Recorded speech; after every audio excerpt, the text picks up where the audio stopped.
मुखेड़ जिला नांदेड़ महाराष्ट्र में हुआ कीर्तन का आयोजन।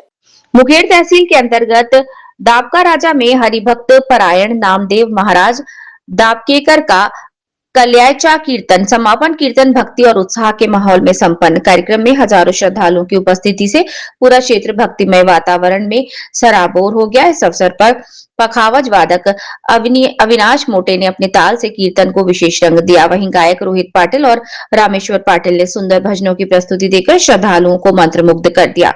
करीब 20 से 25 हजार भक्तों ने दही हांडी उत्सव और महाप्रसाद का लाभ लिया। दही हांडी को ढोल ताशों और भजन कीर्तन के गजर में श्री लक्ष्मी बालाजी मंदिर तक बड़ी उत्साह के साथ लाया। सैकड़ों श्रद्धालुओं ने नाचते गाते हुए आनंद व्यक्त किया। ढोल ताशों की गूंज और भजन के मधुर स्वरों के बीच नामदेव महाराज दाबकेकर का भव्य स्वागत किया। कार्यक्रम को सफल बनाने के लिए पुलिस प्रशासन ने भी सराहनीय योगदान दिया। Manohar Bhav Yarpurwad, Vande Bharat live TV news के लिए।